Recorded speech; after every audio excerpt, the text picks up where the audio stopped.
Hey everyone. Hello everyone, and welcome to the AlzInColor Brain Health and Alzheimer's Community Webinar Series. Thank you for joining us for the second webinar of our monthly six-part series titled Live, Love, Learn, Healthy Habits, Healthy Heart, Healthy Brain, excuse me, with our guest speaker, Dr. Vonett Dotson. We're excited to create a space for meaningful conversations, education, and storytelling and community connection around brain health and Alzheimer's disease. Before we begin, let's go over a few quick webinar reminders and ways that you can engage with us tonight. First, this session is being recorded for future educational use, and please submit your questions using the Zoom Q&A feature for the Q&A later in the webinar. And speaking of engagement, your voice and feedback are extremely important to us. It is important in helping shape future programs, resources, as well as conversations. With that, you'll have two opportunities to share your feedback tonight. First, during the Q&A session, a brief live webinar survey will appear for you to complete before the webinar ends. And second, you can scan the QR code to complete the survey as well. Your insights help ensure we continue providing meaningful, relevant content for you as well as our communities, because we really can't do this without you. So let's begin. Before we dive into tonight's discussion, it's important first to touch on why conversations like this are so important. Alzheimer's disease is a growing public health crisis. By 2030, it's projected that nearly 40% of individuals living with Alzheimer's will be Black or Latino. Black Americans are twice as likely to develop Alzheimer's disease compared to white Americans, and Latinos are 1.5 times more likely to develop Alzheimer's. Yet, many of our communities still face barriers to early detection and diagnosis, access to care and resources, and education centered around clinical trials and innovative treatments. But knowledge and awareness is an important first step. For example, did you know amyloid buildup in the brain, which can cause memory and thinking issues over time, can start up to 20 years before symptoms of Alzheimer's disease appear? And up to 45% of dementia cases, including Alzheimer's, may be reduced or delayed by addressing modifiable risk factors. That's why representation and education and trusted community conversations matter. It is what has helped inspire AlzInColor. AlzInColor is an authentic, culturally relevant campaign rooted in lived experiences. We center Black and Latino faces, voices, and stories, shifting the narrative from silence to storytelling, invisibility to visibility, and from fear to empowerment. Our goal is for individuals and families to feel seen, heard, and supported. And one of the biggest things we've heard from community is the need for accessible resources. Through conversations with our community advisory board members, as well as webinar participants, we listened and learned about the challenges faced when trying to find trustworthy information and support. That led to the creation of the AlzInColor Digital Community Resource Center, which is a hub connecting communities to education, support services, caregiving tools, authentic storytelling, as well as policy and advocacy resources. At the heart of this work is our mantra of raise the volume, using storytelling, art, and culture to normalize conversations and encourage people to seek support and take action. Because we know representation has the power to change how communities respond to brain health and Alzheimer's.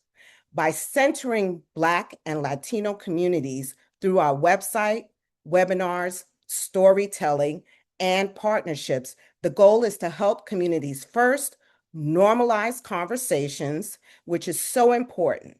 This means we want to encourage open and early dialogues. We want to reduce stigma by bringing Black and Latino faces to the forefront, provide culturally relevant information, emphasize why incorporating healthy daily habits into your lifestyle is important, and encourage involvement in research such as clinical trials. Representation matters and helps to spark earlier conversations, encourage families to seek help sooner, strengthen community support systems, and empower people with knowledge and tools. And we'd like to explore some of the ways we're bringing this vision to life. The AlzInColor website includes several ways to learn, engage, and connect. You can visit alzincolor.com and explore the educational resources and support tools in English as well as Spanish, and included state-by-state resources, a news and education section that includes articles, guides, and blogs, and it also includes the previously recorded webinars. You can take our brain health quiz to help start the conversation. To help raise the volume, you can share your story around brain health and Alzheimer's, which can be done through uploading your story to our website through your desired form of creative expression. And that's whether sharing your story or through song or poem, for example. And you can also view others' authentic and impactful stories. And as mentioned, you can visit our blog section where, for example, we have the Kickstarting a Brain Health Conversation with Your Healthcare Provider, which supports early brain health conversations with a doctor, nurse practitioner, or even physician's assistant. This includes a downloadable family history brain health questionnaire to support those conversations. And behind this campaign is a dedicated team working to help move this mission forward. I'd like to introduce the AlzInColor team, Dina Darlington, myself, Kathryn Boxill, and Ramses Parada. And we have various other dedicated partners that support this work. An especially important part of this work is our AlzInColor Community Advisory Board. We're excited to have expanded our CAB membership with returning and new members to broaden our reach and deepen community engagement across the country.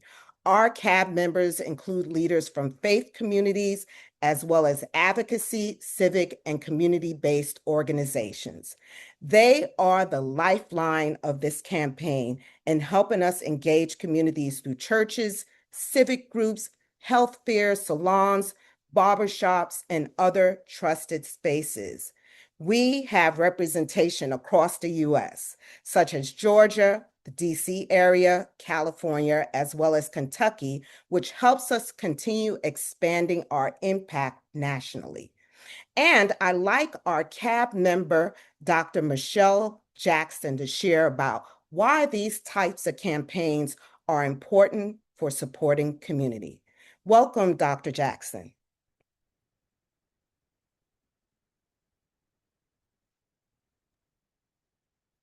Hi, thank you, Kathryn. And I'm just again honored to be I'm thrilled and honored to be a part of this work, this important work. And when I was thinking about what to say about, the importance, I was thinking about, we've all had a grandmother or somebody in our family who has a recipe that they've been cooking for over 40 years and it tastes the exact same. But then there's that one Thanksgiving or that one Christmas or that one holiday that something is off.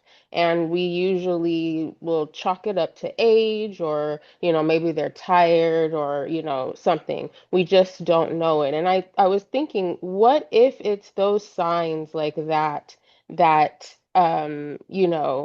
is a sign of something cognitive that's taking place, and we just don't know it. And that's how Alzheimer's and dementia works. There's these little subtle things that happen way before, and that's exactly what the Alz in Color campaign is about, and that's why it matters. So our silence in Black and Brown communities is costing us in more ways than one, and we typically normalize and we push through. And we also have an unspoken rule often in our communities that we don't put our business in the street, and what happens in this house stays in this house. But when it comes to our health, and especially our mental and cognitive health, it's that pride and that protection that sometimes has worked against us. And so, as Kathryn has mentioned, the numbers, they do not tell stories. I will reiterate it. Black Americans, we are 2 times more likely to develop dementia and Alzheimer's, and Hispanics 1.5 times more likely. And we are also the least to get early diagnosis or culturally competent care. And that is not a coincidence, that is a consequence. And so I love what the Alls in Color campaign is doing because it is built for us. It is real stories, it is our stories from real people where resources are just available in English and Spanish. And we're trying to help close that gap. So, as a CAB member, again, I am very proud to be a part of this work because we deserve more than awareness. We deserve action, we deserve access, and we deserve to know that our lives and our minds matter. Absolutely. Thank you so much. We do deserve more, so I appreciate that. Thank you, Dr. Jackson. And now I'd like to introduce tonight's dynamic guest speaker. But before I do that, I want to share a powerful finding that helps set the stage for tonight's conversation. What if simply everyday choices could help support your brain health? The Alzheimer's Association's US Pointer study found that people at risk for cognitive decline improve their brain health through healthy lifestyle changes, which includes physical activity, a brain healthy diet, quality sleep, lifelong learning, and social connection. The message is both simple and empowering in terms of what we do every day matters. Tonight, we'll explore how small, sustainable habits can support lifelong brain health and overall well-being. And now it's my pleasure to introduce Dr. Vonett Dotson, a neuropsychologist, researcher, speaker, and founder of CerebroFit Integrated Brain Health, where she empowers individuals to support brain health through evidence-based lifestyle strategies. Dr. Dotson serves as a chief of neuropsychology at Brigham and Women's Hospital, is on the faculty at Harvard Medical School, and is a research professor at Georgia State University. With more than 20 years of experience studying brain health and cognitive aging, Dr. Dotson is passionate about translating science into practical strategies that help people thrive across the lifespan. She is also the author of Keep Your Wits About You, The Science of Brain Maintenance as You Age. Thank you, Dr. Dotson, for joining us for this highly anticipated discussion.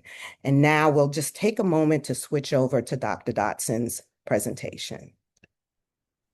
Thank you so much for the invitation to be here and for that introduction. It is absolutely my pleasure to share my passion with you all and just add more to what was already been introduced about lifestyle strategies and brain health. Let me see. So I need just a moment to get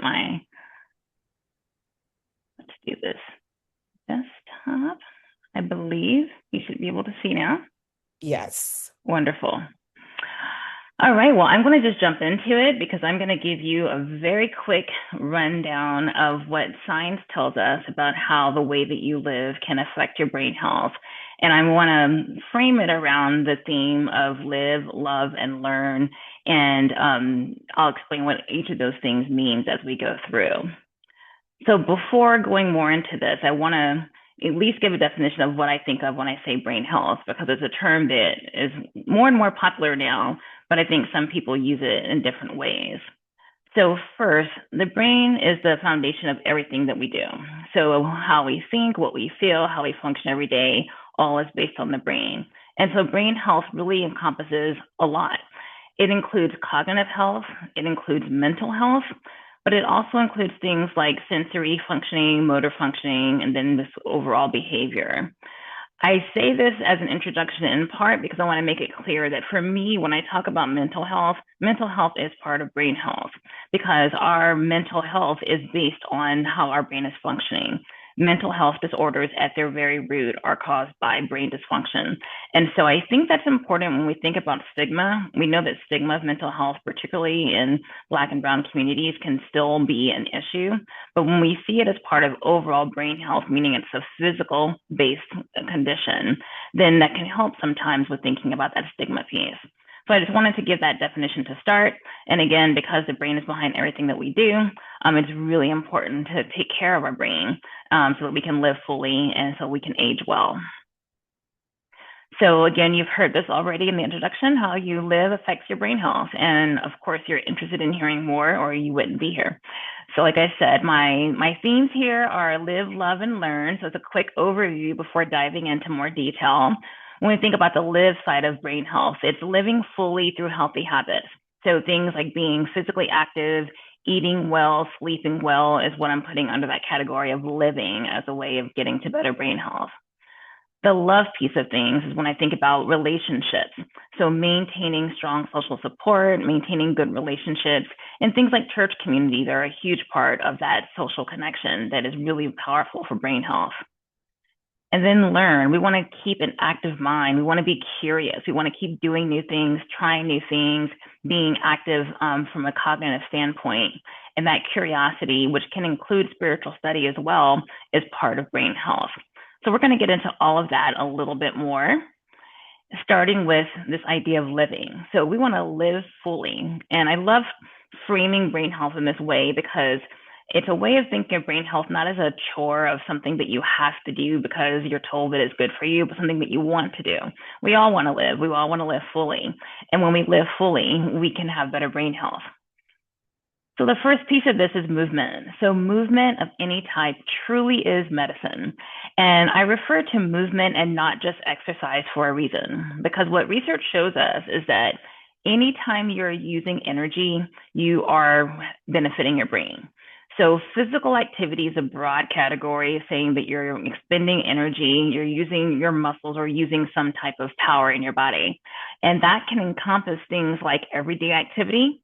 So it can be as simple as gardening, it can be doing housework, things that require you to physically move your body and to use your muscles at all is going to be considered everyday physical activity. And that is really great for your brain. Of course, we know that exercise is going to be more structured. So exercise is more structured physical activity that is intended to improve your fitness in some sort of way. Could be aerobic, it could be strength training, it could be mind-body exercise. Either way, those all go under the category of exercise because we're intentionally doing it to try to improve our fitness. And there's a ton of research showing how much exercise has an incredibly powerful impact on your brain, both the structure and function of the brain, as well as how you're able to think, your cognitive functions, your memory, and your mood. And I wanted to bring up dance in particular because for me, at least, this was my way of getting into movement, just personally. So I started personally my personal kind of fitness journey when a friend of mine many years ago, actually 2009 to be exact, told me about Zumba. And she said, you have to come to this class. It's so much fun. You're not going to feel like you're exercising. So I tried it out and she was absolutely right. I just had a good time. I'm just moving. I'm enjoying the music. I'm learning the moves. And at that time, I wasn't yet doing brain health research, which I do now, of course. And I had no idea that all these things that I was doing, learning the moves, moving physically, being social, all of that was doing great things for my brain and not just having a good time to let go of some stress from the day. So dance is sometimes an underestimated aspect of movement that can be so wonderful for brain health. And again, it's fun. And I really would put that under the category of living fully. So I mentioned some of this already, but in terms of the benefits of movement, we do have physical changes to the brain itself. So you can actually have generation of new nerve cells in your brain. You can change the wiring of the brain, if you will, so how different parts of the brain are connected together. That all can be altered in a way that is positive and that helps to promote better functioning. That all comes from being more physically active. When it comes to that cognitive side, as I mentioned, you have that improvement in your memory and thinking skills. And really important is that exercise and physical activity in general can lower your risk for dementia. This is true for exercise done earlier in life because brain health is a lifelong process. What you do early matters, but also when people start an exercise regimen or start moving more later in life, they can still get that benefit, that protection when it comes to cognitive impairment and dementia. And then also there's huge mood benefit. So physical activity, movement in general, boosts mood and even can be used to treat mood disorders. So people who have depression, people who have anxiety disorders, exercise has been shown in clinical trials to often be as effective as medication or therapy for mood disorders. And so it's a great way to both prevent and treat depression, anxiety, and other mental health conditions. I could go on because exercise is my favorite topic, but I do want to make sure we get to all of our aspects of brain health here. So I'm going to move on to sleep. So I like to make this contrast between movement and stillness. And I always say that we need movement and stillness for the best brain health. So movement is important, but so is that stillness piece. And stillness includes sleeping, but also things like meditation, prayer, things that slow us down. And we're going to talk about all of that briefly. So when it comes to sleep, we know that sleep is important for all of our body systems. So every system in our body functions better when you have sleep to help restore it. It's really essential for maintaining the balance between different parts of our immune system, which is why when you don't get enough sleep, you're more likely to get sick. It supports different cognitive processes, particularly things like learning and memory. And we know that it also is important for emotion, motivation, and other types of emotional processing. So sleep has both a short-term and long-term effect on all these different aspects of our health, our physical health, as well as our mental health and our cognitive health. I also want to mention that when it comes to that stillness piece, is that prayer and meditation can be incredibly powerful. And it's something I like to emphasize because there are some communities where we know that sort of spiritual connection, that religious part of life is even more important culturally as well as personally for many people. And it's important to know that things like prayer and meditation really do have a physical effect. There are studies that show that when people are spending time in prayer or in meditation, which can be structured types of meditation and mindfulness, those sorts of things, or it could be more unstructured, but you can see immediate changes in the body. For example, that cortisol levels, cortisol is a stress hormone, tends to be high when we're anxious or stressed. Cortisol levels go down. Heart rate slows down. These different parts of the nervous system, you may have learned in school, there's the fight or flight system. And so the fight is when you get activated and really revved up and ready to go. And the flight is when you kind of calm down. And staying in a chronic state of being in the fight mode is not good for you. And we know that there are certain communities where our bodies respond that way because we're experiencing chronic stress. And that can come from racial discrimination. It can come from stress from financial hardship. It can come from early childhood trauma. When you have stressful life circumstances, that can really keep your body in that fight mode, keep the cortisol levels high and keep the heart rate high. But things like prayer and meditation can help to bring that down. And so not only can you have that immediate benefit in terms of having that calming that happens physiologically and mentally, but long term, people who practice more prayer and meditation do tend to have less risk for dementia. They have less risk for different mood disorders, and their cognitive functioning tends to stay higher for longer as they age. So again, both physical and mental health benefits that come from prayer and meditation. So that's part of that stillness piece of brain health. One thing I'll say, I didn't have it in my slide, but going back to sleep for just a moment, is that it's important to understand that when you sleep, one reason why it's so important for brain health is that sleep is kind of like a rinse cycle for your brain. when you sleep, there's a fluid in your nervous system called cerebrospinal fluid, and that washes over your brain in ways that clears out toxins that can build up. And some of the toxins that can build up without getting enough sleep, not having that time for the REM cycle, are the ones that ultimately can lead to the plaques and tangles that are tied to Alzheimer's disease. So we know that people who chronically have poor sleep have a higher risk for Alzheimer's disease. And at least part of that might be because of not having that time for the brain to kind of clean itself, if you will. So I just wanted to mention that in terms of a very practical piece of why sleep is so important. And, the goal is to try to get on average 7 to 8 hours per night of sleep. That's hard for a lot of people, but the closer you can get to that, the better. So I'm happy to answer questions if there are more about that, but I wanted to just mention that briefly before moving on to what I will sarcastically say is everyone's favorite topic. And I say that sarcastically because people tend to not want to change their diet. However, the diet is really important. And I like to think about dietary habits and patterns and not think about a crash diet or something that you do for a few weeks because you're trying to look a certain way for an event. That's not what I'm talking about. I'm talking about long-term habits. Like, how do you structure your meals in a general sense? Doesn't mean you don't have certain days or holidays or what have you when you go out of your normal rules for yourself. It means that in general, you have certain things that you have more of and other things that you have less of. And so we know when it comes to brain health that heart healthy diets tend to be brain healthy diets. And so when the research recently has shown many, many studies that a Mediterranean style diet tends to be the most helpful. So the image I have here gives you some of the sort of key pieces of the Mediterranean style diet. I refer to it as the Mediterranean style diet, not the Mediterranean diet. It's just a naming thing, but I think it's important because emphasizing style means that there are certain patterns that can be applied to whatever your preferred food is. So it doesn't mean that you have to eat Mediterranean food as much as I think it's delicious. Maybe you don't want to eat, feta cheese and lamb and things like that every day that we think of for Mediterranean food. That's not the point. The point is that you're having a focus on things like vegetables, fruits, whole grains. You're having healthy fats more so than those more unhealthy fats like pure butter. You want to have more moderate amounts of things like eggs, and you want to limit your ultra-processed foods and other things like red meat, refined grains, and sweets. Doesn't mean that you're never going to have them, you're limiting them. So you're having more of the things up top, less of those things that are on the bottom of this diagram here. You can apply that to whatever your preferred food is. And I think that's really important to keep in mind because it can feel limiting if you think you have to have one diet in order for your brain to be healthy or your heart to be healthy.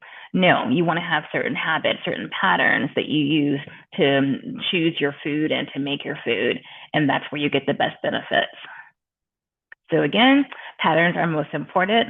Definitely don't think about things like fad diets where what I've heard lately these days is that it's a TikTok thing. I never have been on TikTok until 2 days ago when my marketing person made me get a TikTok for my company. She didn't make me, she encouraged me to. But I've heard that when it comes to some of these bad diets, that apparently TikTok is the place where a lot of this happens because people are just seeing some quick, clip that touts some super food or something that people are supposed to eat or not eat, and that can often be extreme, and people really get into that. And really the research shows that doesn't help. Oftentimes they're built on shaky science, if any, and people, when they go to extremes, don't tend to stick to behaviors long term. What you want is a balanced diet using the patterns that are heart healthy, and that's a long-term habit, not a short-term fad diet. So long-term habits, tailoring that to your cultural traditions, your family traditions, your food preferences, and thinking about those small changes. You don't have to think after hearing this webinar that you have to go and overhaul your diet completely. Can you make one small change? Can you start to put a little bit less salt in your food? Can you limit how many times a week you're having dessert? Can you get rid of some of the sodas that you might be drinking every day? So those small steps can start to add up, and after one step, you take the next one. And that's true for brain healthy behavior in general, but particularly for diet because it's just so ingrained in what we do every day, where most of us are eating multiple times a day. It can feel like a lot to really make a big change. So start small and build on there. And that's my encouragement for all of these brain healthy behaviors. I also want to talk about physical health and mental health, and those being big aspects of brain health. So, when it comes to physical health, lots of medical conditions, particularly chronic medical conditions, can impact your brain. And so you want to make sure that you're having regular checkups, that you're following up with your doctors, you're taking medication as prescribed. Those things are really important. It's important to be your own healthcare advocate. And I say that because we know the quality of healthcare varies tremendously from doctor to doctor in certain parts of the country. Also, it can vary just based on region, whether it's more urban versus more rural, et cetera. We do also know that there are, unfortunately, still, systemic issues in healthcare where Black and Latino communities often get worse healthcare. And that could be due to unconscious biases from the doctor. It could be based on things that are kind of ingrained in the health system itself and not about a particular doctor. And those are things that are hard to kind of go up against. And I just encourage everyone to think about being an advocate for yourself. So that means that if you feel like your doctor is not taking you seriously when you have a concern, that you keep asking questions, you find another doctor, you get a second opinion. It means that if you feel like you're somehow not being given adequate care or treatment and that you're being undertreated, again, that you keep asking questions about why or why not to have certain treatments. So go in with a notepad or an electronic kind of way of taking notes, whatever you prefer, and have your questions ready. Ask the questions, write down the answers, and have them take their time because sometimes doctors want to go like really, really quickly. So those are ways you can advocate for yourself to make sure that your health is being taken care of because your overall health can and will affect your brain health. In particular, your heart health is very tightly linked to brain health. And that's because the blood supply that your heart is kind of pumping out doesn't just affect you neck down, it also affects your brain. Your brain needs the blood supply to get the oxygen and nutrients to function. And so if your heart's not healthy, if you're not getting the adequate blood supply in an efficient way throughout your body, that means your brain's not getting the blood supply that it needs to be able to function properly. And that's when you can start to have different types of brain health problems. So take care of your health, especially your heart health. Manage your stress. Stress is a huge piece. Already, we talked a little bit about how there are some communities, particularly Black and Latino communities, that have lots of stressors that come from lots of things that are going on in the world and the country around us, things that can be happening in the neighborhood that you live in, within families. Everyone, so let's just be real, everyone of any color has lots of stressors to have to deal with, but there are some communities that are more likely to face disproportionate stressors. And so I want to just really urge everyone to think about how can you manage your stress. That's easier said than done, right? So I'm not trying to say that it's simple, but finding little ways, I always say to kind of release the pressure valve. So can you take 5 minutes to just sit somewhere and listen to a song that you enjoy and think only about that song? Can you take 5 minutes to just focus on some deep breathing or listen to a guided meditation app or free video on YouTube? Can you take 5 minutes just to walk around outside, get some sunlight? Things that just help you to just get for just a moment away from the things that are stressing you, to try to clear your mind, can start to reset your body in a way that is helpful. Does that mean the stress goes away? Of course not. Does that mean you're not going to feel more stress when you go back to the situation? No, it doesn't. But it means you've given your body a break from that. And so the more you do that, that can build up in a way that is helpful so that it's not building up as high. And then, of course, when you can find ways to have longer periods of break and respite to be able to manage stress, then even better. Exercise is also a great way for relieving stress. It lowers stress chemicals in the brain, and it gives you a double benefit when it comes to brain health because you're getting the stress management piece, but you're also getting all the other things that come from exercise and physical activity in general. I also want to mention just mental health, generally speaking. Again, we've talked about a little bit earlier, and you heard earlier during this webinar that, sometimes we still have that kind of cultural attitude of not talking about our business, not wanting to really acknowledge that things are a problem. But when it comes to mental health, think of it like you would your physical health.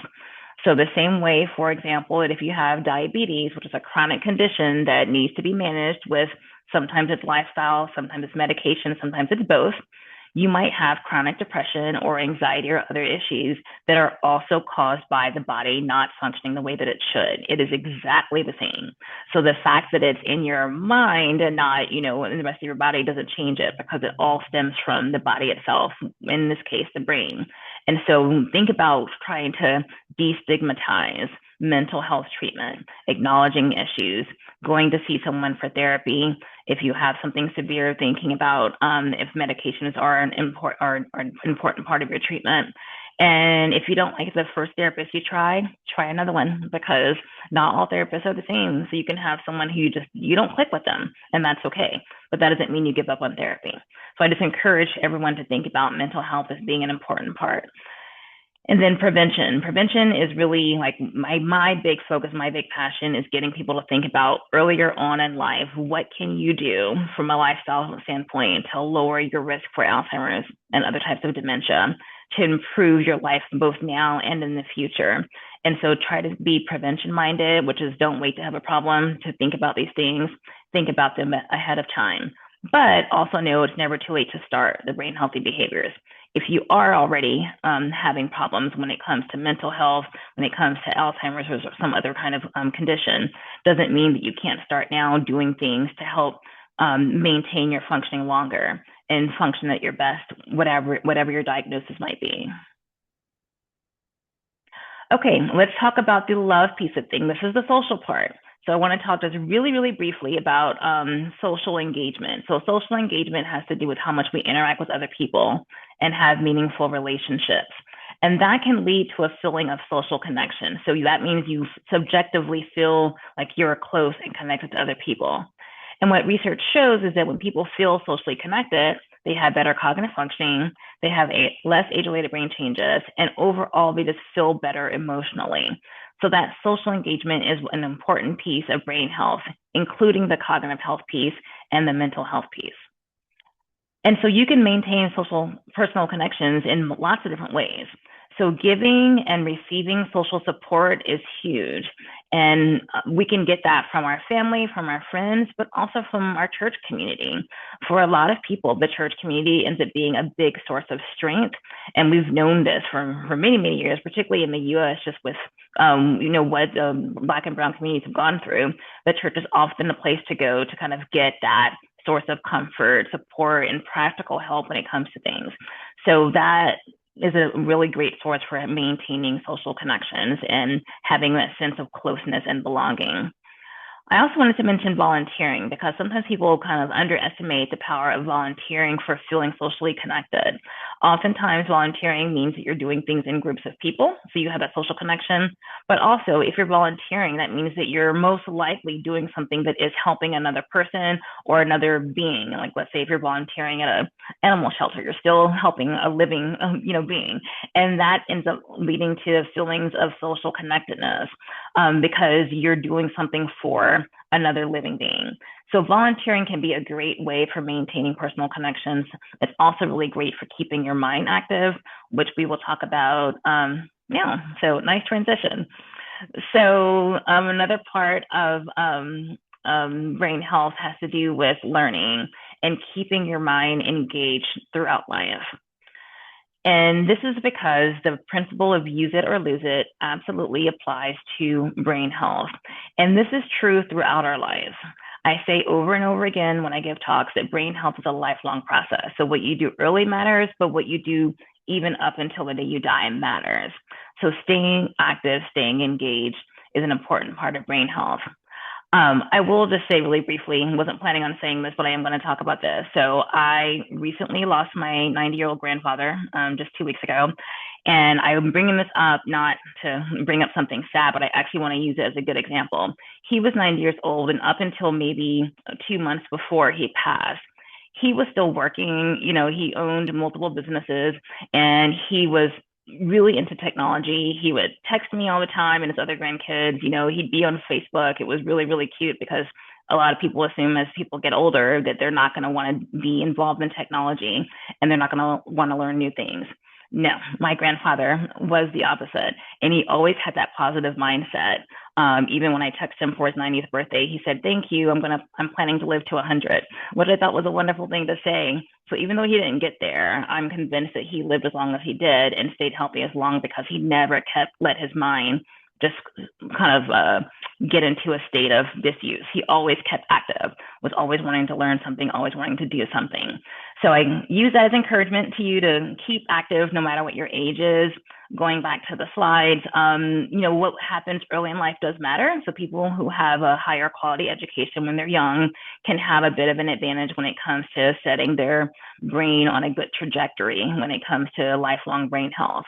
But it's not the case that if you don't have good early life education, that all hope is lost. That's not true at all. Actually, what happens the rest of your life does matter as well.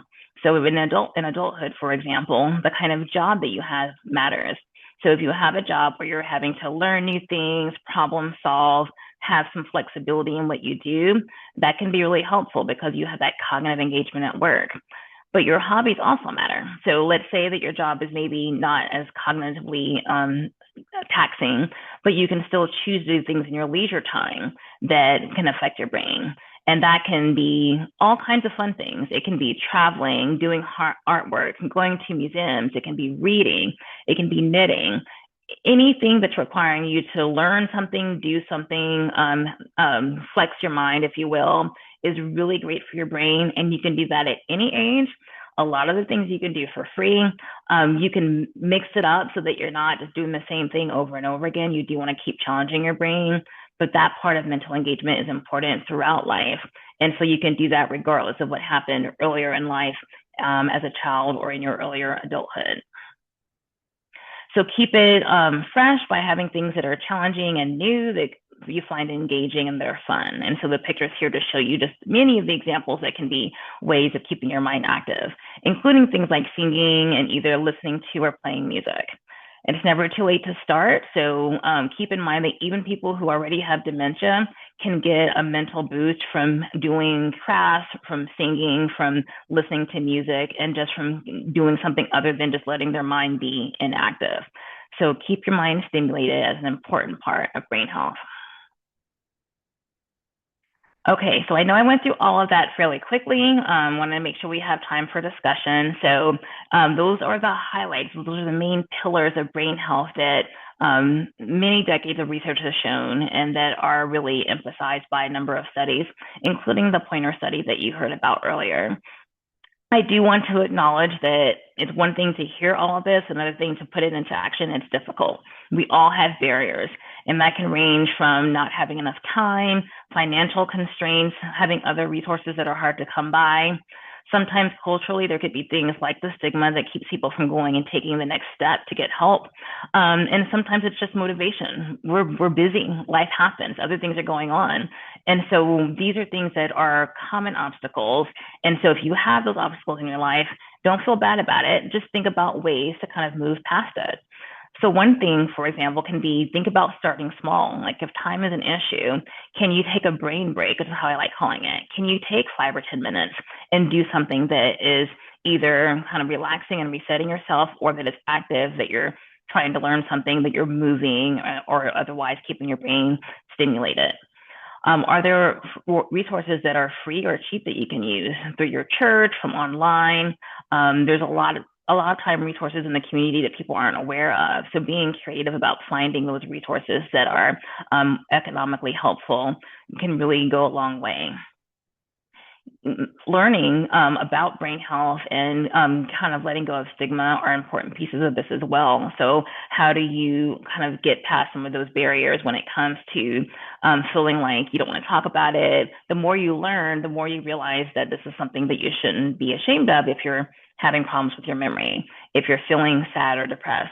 All of those are things that we need to be open about. And then are there, again, this kind of community? Can you partner with people in your community or with groups in your community to be able to overcome them? Having a social aspect to what you do can be helpful when it comes to motivation. So, having a workout buddy can be helpful. And when I say workout, it might be that you're just taking a walk, a few times a week with a friend of yours. You have that social piece and the physical activity piece together in one type of situation. And once you commit to it with a friend or a family member, the motivation is more likely to be there because you don't want to let them down. So those are the kinds of ideas that you can start thinking of. Last thing I'll say, I think this is my last slide, we'll see, is just thinking about how, we do have a resilience that builds up in communities that have been traditionally oppressed. And so when we think about some of the stressors that can be there for Black and Latino families and individuals, that those decades of, well, not decades, the hundreds of years of stressors that have been really put upon different communities does have that side effect of oftentimes building resilience in ways that we can draw upon to help with brain healthy behavior. So using the strong social and community networks that are often a part of the culture in a greater way than maybe some other groups. Thinking about faith and spirituality, using intergenerational relationships, because we know that in some communities there's more intergenerational help and assistance, and you can use that as a positive. Thinking about how service and collective care is ingrained in the culture and can be part of that social aspect of brain health and that kind of connectedness that we know is so helpful. So other cultural traditions that can be helpful, you want to think about that. And then just the fact that in the face of adversity, we've learned to be resilient, and you can use that when it comes to thinking about brain health as well. So with that, I do feel like there was not nearly enough time to go into detail. So I definitely encourage your questions now during the Q&A. Also, my contact information is here. I welcome emails afterwards if you want to know more about any of this or have specific questions. I have information here where you can learn about, there's a QR code that you can scan if you're interested in my book, which goes into a lot more detail about everything that I said today, but in a way that's meant to be for a non-science audience. So for everyday people and not for scientists. And then also my startup company, CerebroFit, which puts all this into action in the community. Feel free to follow us on social media. I'll have to add our new TikTok as of 2 days ago that I mentioned that we have, but not on my slide yet. So feel free, again, to connect in any of these ways. So with that, thank you for your attention. I will stop sharing and maybe see if we can take some questions.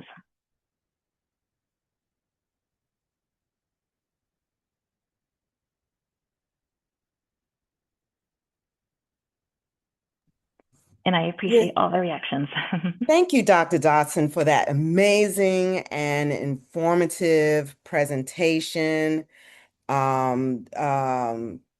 Condolences to you on your grandfather, but thank you for sharing that story and equating it to the topic of being active and what that looks like through a long life span, right? And so I'm going to go back to sharing my screen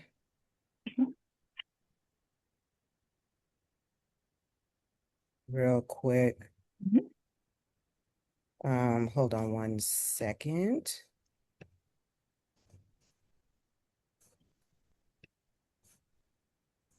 And so we're going to go into the Q&A portion of our presentation, of course.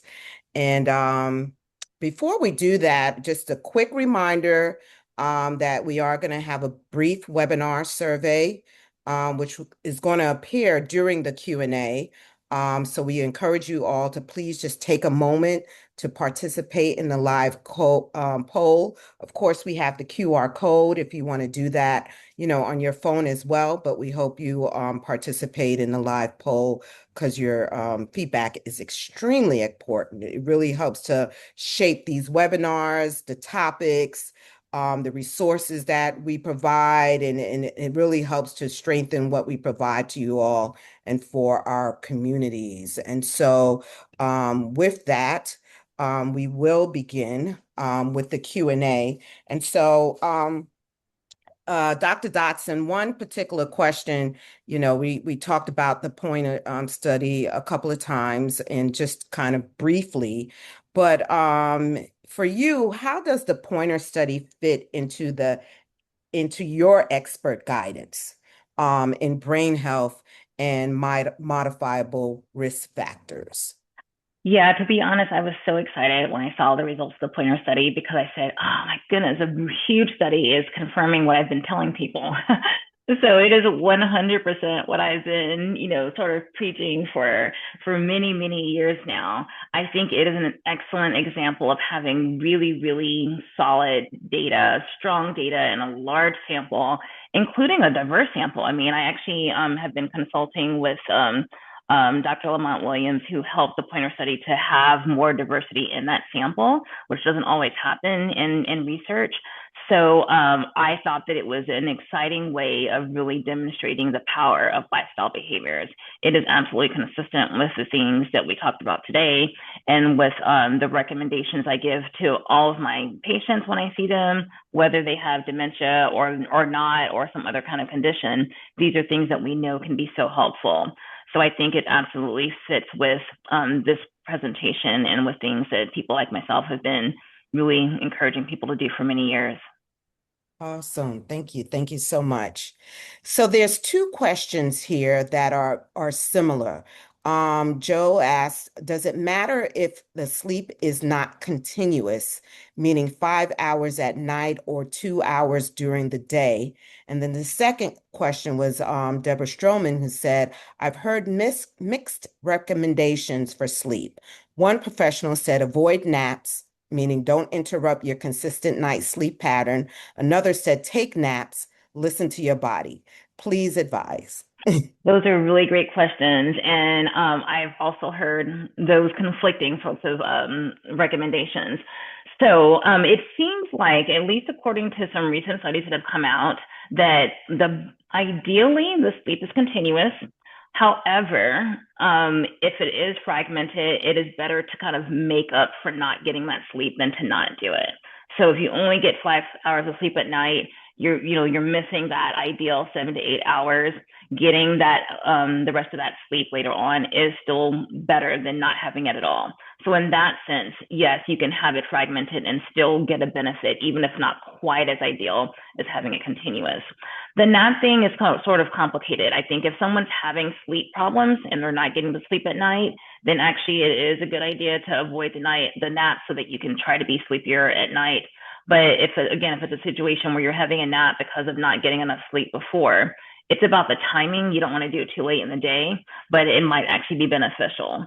So I think part of the conflicting recommendation is because there's nuances depending on the situation. So if you didn't get enough sleep before, then taking a nap earlier in the day to kind of help to make up for it would be actually in most cases probably beneficial. If you're taking a late afternoon nap and you already got 8 hours of sleep, then I wouldn't do that because it's going to cause problems the next night. Awesome. Thank you. Um, Miriam asks, conversations about brain health are becoming more common, which is great.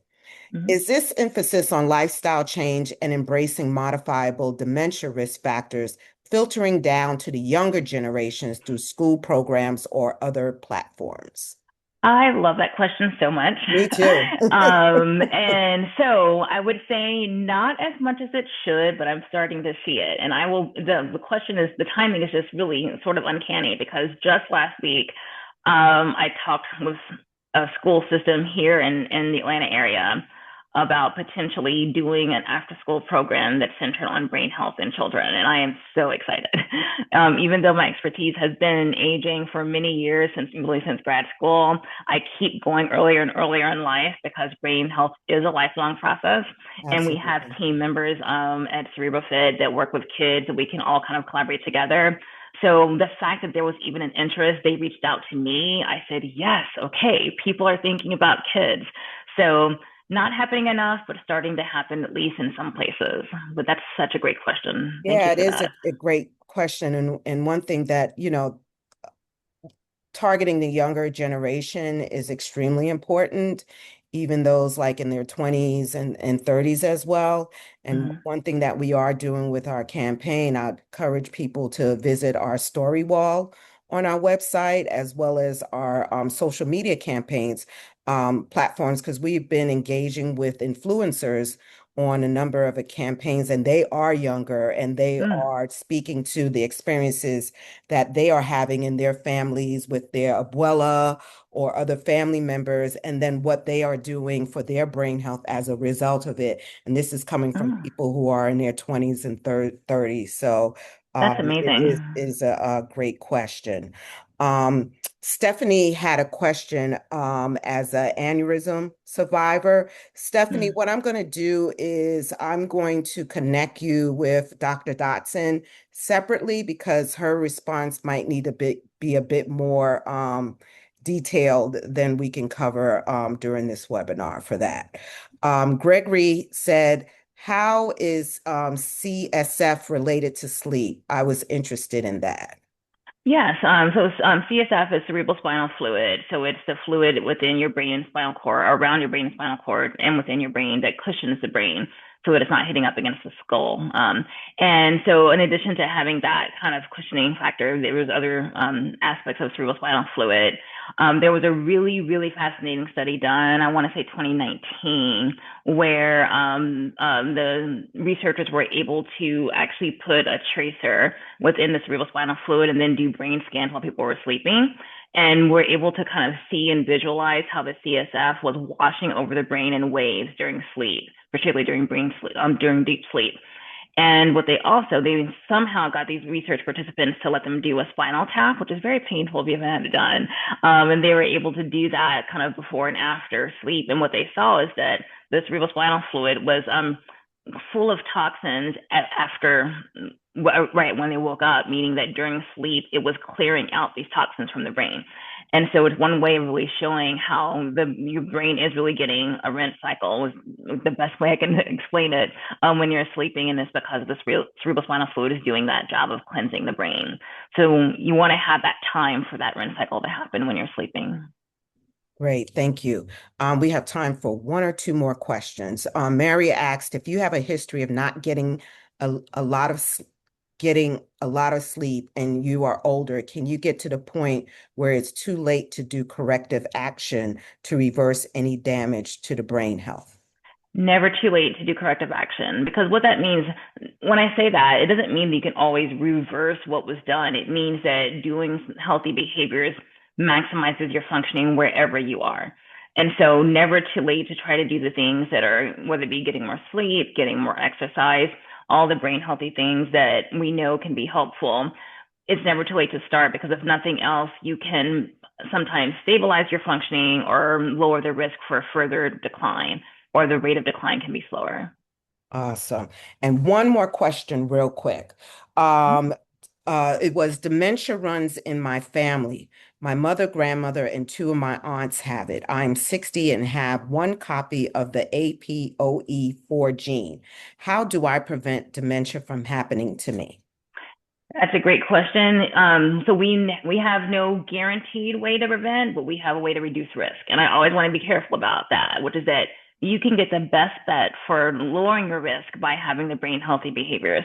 Everything we talked about today is really like the formula for minimizing your risk. And some studies show that people who have a genetic risk, like this person, actually can benefit sometimes even more so from the lifestyle changes.